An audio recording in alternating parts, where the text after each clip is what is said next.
Welcome back to the campus of the Apartment Academy, the multifamily industry's only operations-focused podcast and your Institute of Higher NOI. I'm your host, the Dean of the Apartment Academy, Daniel Cunningham. Today's guest is Tina West. And Tina West is the Executive Vice President at Sares Regis. And Tina has a remarkable pedigree, actually, in this business in terms of the companies that not only that she's worked for, but also what her role has been in those companies, which is oftentimes at the ground level of companies seeking to build a property management platform. So she's got great experience in what it takes to be successful, and she shared some of that with us today. Here she is. Professor West, welcome to the hallowed halls of the Apartment Academy here. Great to see you. Great to see you. So, Tina, you have had a very, formidable career with some great brands in multifamily. But let's just start out by talking a little about your own origin story. How did you come to be involved in multifamily? Yeah, well, I will add to the many who did not anticipate this being their career path, right? I was actually in college in SoCal. I'm a SoCal native.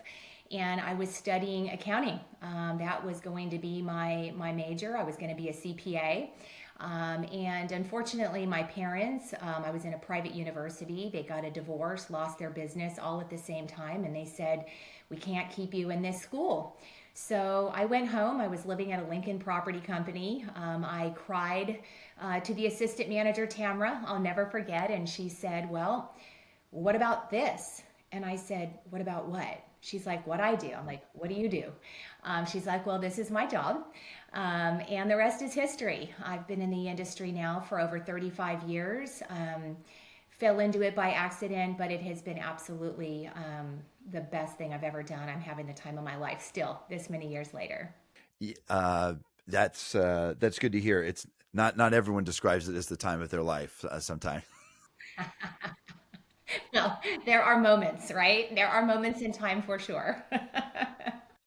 Yes. And you're currently Executive Vice President at Sares Regis. What are your responsibilities there on a day-to-day basis?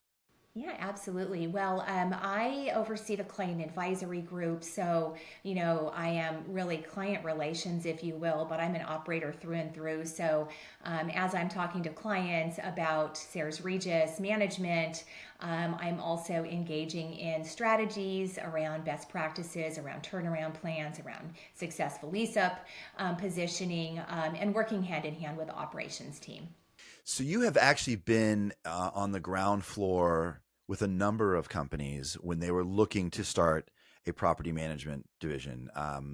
We worked with you actually, Lennar on the Leonardo 24/7 side of the world. They were starting their management group. You were at CB Richard Ellis starting their management group. So I think it would be interesting to start off today talking about kind of when you walk into a scenario like that, like what are the foundational elements that you think about? Like, okay, if we're going to do this right, here's the things I think about. Here's where we need to start. Yeah, absolutely. Yeah, and it's been a lot of fun. I've had the pleasure of, building several verticals, not only for myself and with, groups that I was with, but also for clients who decided that they wanted to, have their own management in-house.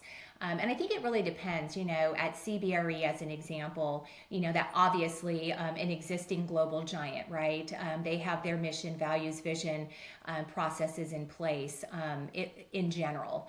But my first opportunity was at Monarch Group. So this goes back to the late 90s. I worked with a developer based in San Diego, and we had a portfolio of developments in progress. And we decided that we wanted to build our own vertical and have a little bit more control over, the outcome of not only the development, but also the experience for our customers. So we really started by sitting down and talking through vision. Who did we want to be? What did we want to be known for? What were our non-negotiables? What were our core values? And that experience, that process of really thinking through our vision and our values, we learned very quickly that core values had to be those things that we refused to sacrifice, right? So some of the things we agreed on were that we would be focused on accountability, we would be focused on integrity, we were focused on creativity. We wanted to be out of the box thinkers. We wanted to be resilient. We wanted to have fun. So those were some of the values that were really going to be the underpinning of who we were going to be as an organization. From there we needed to really think through our culture. What was the culture going to be like for those that worked with us? And how would we attract people, and how would we retain individuals, believing absolutely that people are always the difference, going back to, that culture of discipline and accountability. We wanted to be a service-minded organization. We had just finished reading the book Raving Fans, and it hit home to us, right? And so very quickly we said, okay, how can we do this for our business and our industry? How can we create customers for life and offer up that Raving Fan service in an industry that otherwise, wasn't necessarily serving up Nordstrom style or Ritz Carlton service levels. It's fascinating for me actually to hear you so keenly focused. I think you must have mentioned vision 2-3 times in that discussion. Tell me a little bit, like, let's expand on this for a moment. Let me just play the devil's advocate for a second here. Like a lot of, I remember what early on in my days of starting the software company, Leonardo 24/7, which is the other hat I wear sometimes when I'm not here entertaining the masses. I met with a prospect. We were talking about the value of, automating processes and operations, blah, blah. And he's like, look, I'm going to even try to do his accent. I just want, if they just collect rent, I'm happy. All this other stuff, I don't know about that. So, and you are yet so focused on something that's the culture and vision. How does that make a difference? I mean, convince the listeners that a great culture can make the difference between a management company succeeding and not. Yeah, I mean, I think again, it goes back to those core values. What defines you? What are you going to absolutely, without fail, commit to doing? Whether it's an experience, a process, deliberate commitment on who you hire. That's one of the early lessons learned.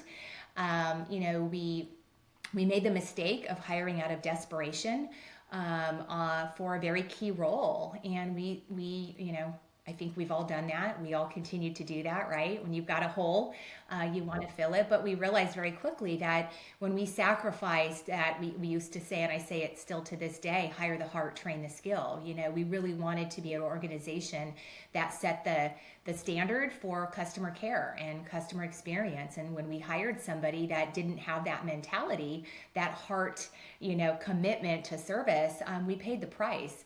So we said, okay, let's agree that no matter how hard it gets, no matter how painful it is to have a vacant position, let's never hire out of desperation again. And that has served me, well for the rest of my career, because it's easy when you are missing that team member and you're, blood, sweat, and tears. You're down you're down a team member, and that's more work for everybody. Right? It's easy button to just fill a role, plug the hole, right? Band-aid it up. It takes a lot more discipline and heart commitment to say, no, we're not going to, that is one of our core values, and we're not going to sacrifice that. I think that then really flows into the organization. Your team members are watching every move that you make. I believe wholeheartedly that it's really easy to put a bunch of words on a wall, a mission, a vision statement, right? Core values. It's another to walk that talk, right? And I think your teams will know without a doubt if you are authentic and true to those values and to your commitments that you've made. And that's going to, I think, lay a really strong foundation for retention. So let's expand on that a little bit further. So when it's not just words on the wall, when you are really committed to these core values, how does that translate how does the resident feel that? And how do the residents feel that? How do your clients feel that? Like, how does that translate to let's how does that translate to better NOI, for example? Well, I think again, let's just use over promising and under delivering, right? If you have a commitment that you're not going to over promise, right? Whether that's a resident, a prospect, a client, then you're going to ensure that you're communicating well. You're communicating often, you're communicating clearly, you're giving them the information that they need to know, not necessarily what they want to hear. They will respect that. They will respect that relationship. I think that is how trust is formed. Is that you do what you say you're going to do, you stick to your commitments, and when you fail, when you make a misstep, because you will, right? When you forget to communicate up front, or you make a bad decision, you own it. And that is how I think, again, whether that's the customer, the resident, a team member, or a client, I think you build trust, and that trust is how you have that long-term relationship, that confidence, that they can count on you, that you're always going to be forthright, you're going to tell them what they need to hear and know. You're not going to fail to deliver on a promise. And that, I think, translates into bottom line performance. Again, it goes back to retention. It goes back to being able to generate a higher rent because somebody has a relationship with you. They value their living environment. They can expect, like raving fans, right? They will expect that consistent delivery of service, right? Of experience, of taking care of them. And for that, they'll pay more and they'll stay longer. That's interesting. I'm not aware that revenue management yet has a dial for how good our culture is to allow rents to be a little higher, but I buy it. I buy it philosophically for sure. And anecdotally, you feel that when you have a culture like this, that you have better resident retention. You sort of mentioned earlier in terms of, I think, employee retention, but better resident retention as well. Yeah, I mean, I call that differentiation through service, right? I think when you look at today's apartment communities and new developments, right, they're full of amenities and services and really cool things. Some things that we developed years ago that have come back, and others that are continuing to evolve. But how do you differentiate amongst the 10 communities within a 1 or 2 mile radius that all have the bells and whistles? I think it will always go back to differentiation through service, right? Can I count on my management team to service my needs? Whether that's the physical service or the convenience of great service, right? I think absolutely that translates to bottom line value. Okay. All right. I'm sold. Culture is important. Now, what's your next step? You've got a great culture. You've got great values. You're living those values, hiring against those values. Now what? What's the next step in building a great company?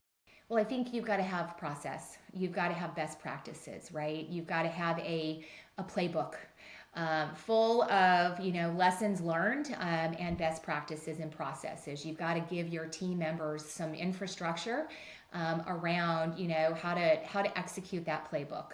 And then you've got to have additional processes in place to reconcile, right? To review the end result, to adjust and pivot where needed, right?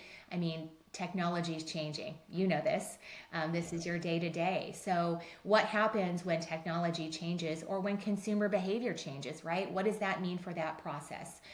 How do you create a foolproof process where you can be consistently delivering right, the same end result in terms of quality and service and accuracy, but also in a way that can flex and be nimble and pivot. I think that's core to success, is the ability to pivot and adjust as the world adjusts, as the consumer adjusts, as your clients adjust, as our team members adjust. Right, we're working with how many generations of associates these days, and how many generations of customers these days. Right, we've got to be able to flex, but also have a really robust and streamlined process so that you can execute the plan well. What can you give us some examples of what you mean by process? Some things that you need to make sure are happening the right way, the right time across your portfolio every time. Well, I mean, think about the customer journey, right? That journey, the touch points in a customer journey. Today we say digital is the new curb appeal. So, what does that journey look like from the very beginning online? What does that response time look like? What do your responses look like? Are they generic? Are they hand custom, crafted? What happens when somebody draws outside the lines, right? And you need to, flex on a response. Are you reviewing those dashboards? Do you have systems and processes in place that allow you to, funnel that process in a way to reconcile, right? In a way to respond, in a way to ensure that customer touch point and that customer experience is exactly what you want it to be. Or let's talk about financials, right? What is your process to ensure that the inputs that are happening on the operator side is flowing through, the mapping is on par to the accounting side of the equation, right?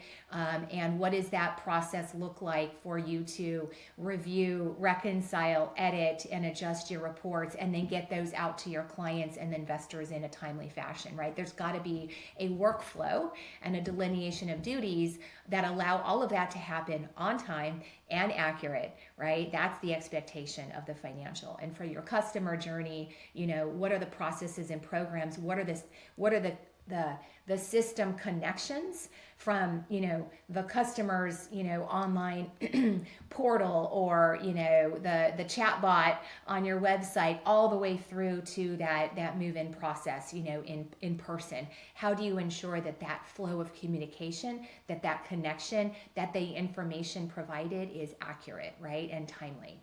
And would maintenance and fall into that side, that side of the realm as well, in terms of process? Yeah, absolutely. Everything from, how do you ensure that your, service on the field side is, again, back to from the customer journey, from the time that they have a request or a need, how does that get to your maintenance team? How do we make their jobs more efficient, so that they can, get that request in the field, be present for the resident, follow up, follow through, and all the way through to, preventive maintenance. How is that planned? How is that scheduled? Do you have systems in place so that you have reminders set up, right? Or that you have a tool. I'll give you a little plug for a minute here, but your software, as one example, allows that that journey, and those reminders and those processes to come together in a way that is organized, scheduled, and also filed, for that historical knowledge, right? Great. Yeah. Well, thank you for that. I appreciate that, by the way. But you certainly were singing my.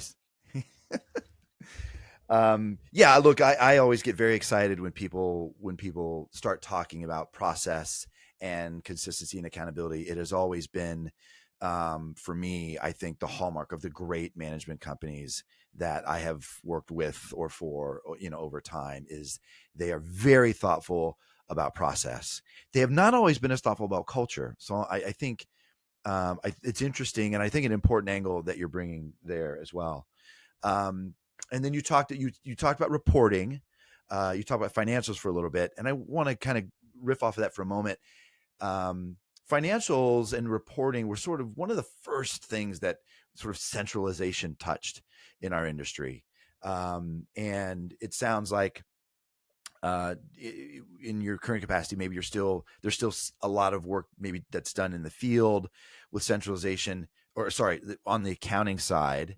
But how do you feel about centralization with respect to accounting? Do you also think it will, do you think it will have the same effect ultimately on the maintenance side? Are we going to be actually able to centralize maintenance processes? Well, I think, certainly the owner operators and REITs have the advantage, right, when you control a portfolio. But we've created, I think, in a third party environment, a lot of opportunities to centralize. It looks different, right? Maybe that's podding. Maybe that's having, service team members that cover a geography, right, where it's scheduled from a central location. I think there's a lot of different ways to create and find centralized solutions, if you want to call it that. I call them efficiencies as well. I think at the end of the day, really the end goal in my mind is to allow your site and regional team members to focus on the real estate, focus on the customer, and focus on the client. So if we can take those mundane tasks, right, the kind of repetitive tasks, and or centralize where you can create the efficiencies across portfolios or even through podding. It allows your teams to be more focused again on the real estate and the customer, right? I think that's the goal. And I just wanted to mention too, we talk about processes. One of the key I think factors in success is what is the support level? What is the departmental support behind the platform and the infrastructure? Unfortunately, that is where things can get sideways really fast.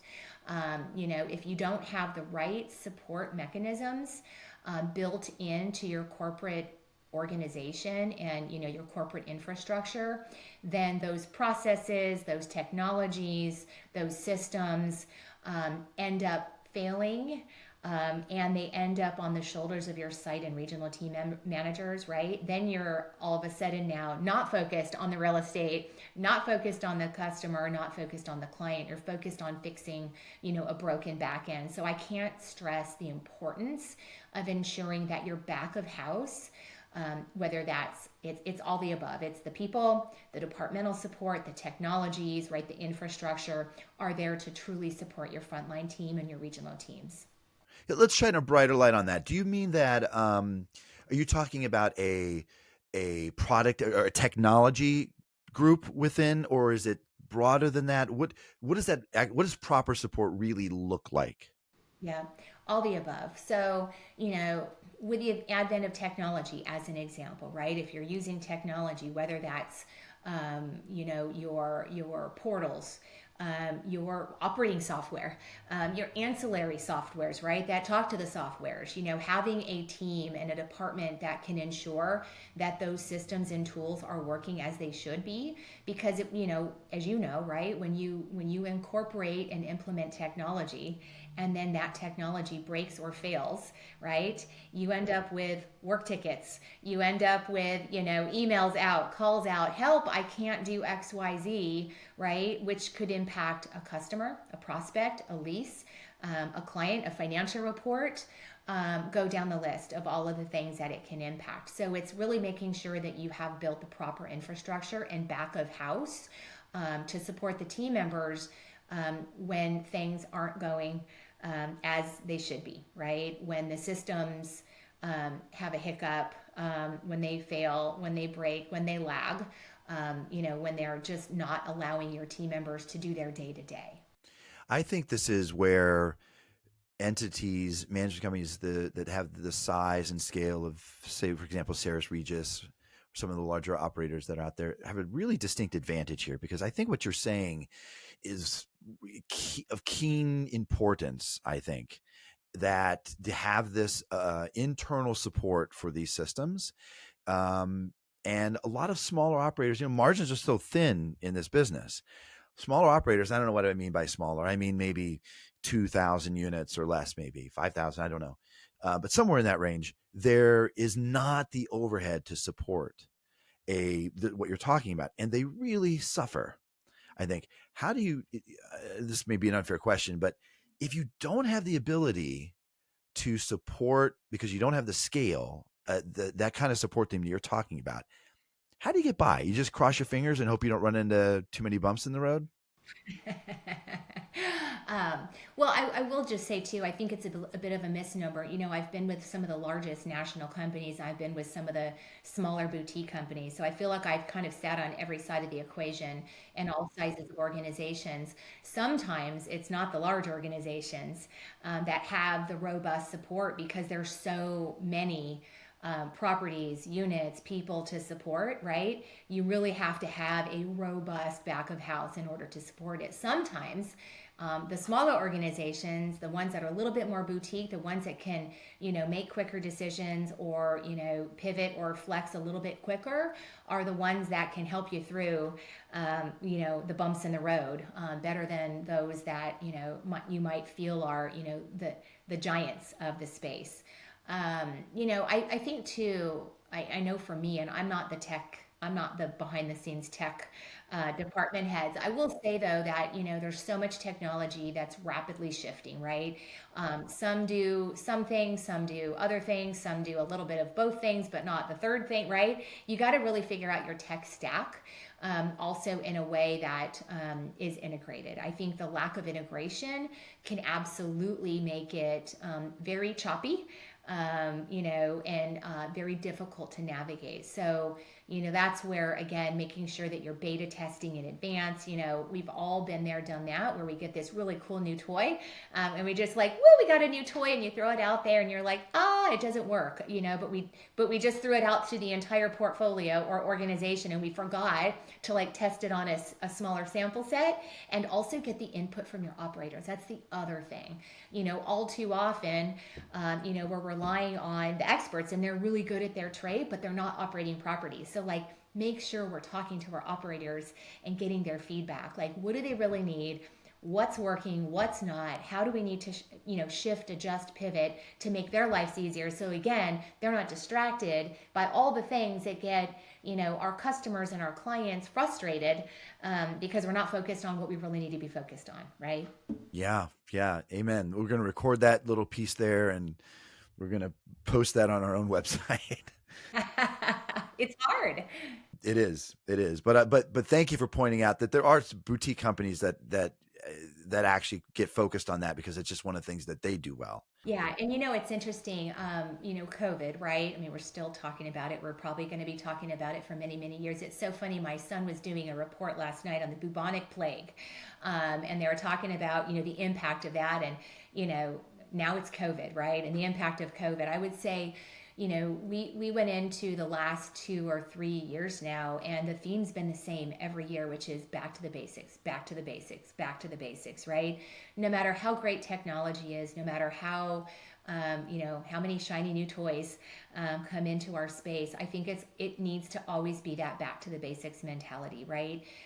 Clean is clean, curb appeal is curb appeal, customer care is customer care, right? Like, we've got to remember, you can't manage your properties from behind a desk. You've got to inspect what you expect, right? The basics will always rule. And I think, regardless of technology, we've got to just remember that, and now more than ever, right? With all that we can't control, what can we control? We can control the basics, right? And that, when you do the basics well, rating fans, you got to be consistent in the basics. Then can you get to the plus one? So back to the basics, be consistent, then you can have the plus one. That's the wow moment. You've mentioned a couple times, as an aside, like things are changing, technology. Let's kind of wrap up today by talking about what has your attention. Where do you think, there's ChatGPT, we talked about centralization, there are numerous bots that are being introduced now to do things. Talk to us a little bit about what has your attention. Where do you think we're going? What are you considering adopting in the next 18 months that you think might be game changing for you and Sares Regis or the industry in general? Mm-hmm. Well, I mean, we're beta testing quite a few potential rollouts for the next year. Don't know kind of what will make it to the finish line or not. I mean, certainly AI has a lot of discussion. We've been looking at AI virtual reality tours for pre-leasing, right? In not built yet communities. I think that's pretty cool. I think AI, all things, right? We're all trying to just learn and understand, like, where will it go? Chatbots, of course. Centralization will continue to be, I think, a hot topic. How do you do it? As a third party operator, how do you find those efficiencies for clients, whether it's smaller properties that need that, shared teams, shared contracts, or, pods of properties, right? Where you can leverage, geography and leverage team members. So again, you can centralize some of that, administrative type of work, where you can maybe centralize your call centers, you can centralize your maintenance operations, right, and find efficiencies. I think it really boils down to finding efficiencies, and then also focusing on the customer care and the experience, right? Letting the technology do what it does best, which is, again, some of those repetitive tasks, getting that set up right.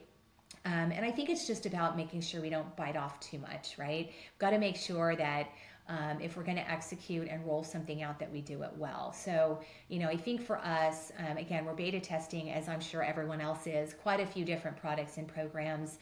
But, what will the tech stack be that we can rely on, that can be integrated, right, across our technology, ancillary platforms? And how can we create some efficiencies and synergies for our clients through centralized solutions? Okay.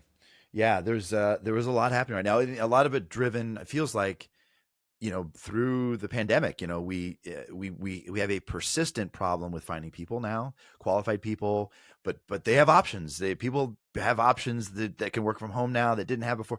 It makes it harder to attract people in this business. So finding efficiencies not only saves money, but is becoming almost necessary in order to operate these properties. Well, that's where that culture comes back, right? I was talking to a client the other day, and in a really difficult, challenging submarket, a lot of new construction, so a lot of concessions, residents that are moving from one property to another because there's choice, and they can get more free rent over here, more free rent over there. So how do you create that stickiness? It's about creating an environment of connection and community and differentiation through service. I think that goes back to culture. For sure. But we'll put an exclamation point on that. Tina, it's been so wonderful to have a chance to talk to somebody with who's such a wealth of information and knowledge and experience. Thank you for coming on and sharing a little bit of that with us today. We appreciate it. Well, thank you. It's been a lot of fun talking with you. Okay. We'll see you at the round of the trade shows. Absolutely. Thank you for joining us at this week's episode of the Apartment Academy podcast. The Apartment Academy is a production of Leonardo 24/7, the industry's leader in multifamily operations and maintenance software. At Apartment Academy, we realize the hard work that goes into property management and the stress that comes along with it. Leonardo 24/7 takes the guesswork out of your team's day-to-day by providing customized daily guidance on tasks that need to be done, guaranteeing consistent operations across your entire portfolio. To learn more, visit www.leonardo247.com today.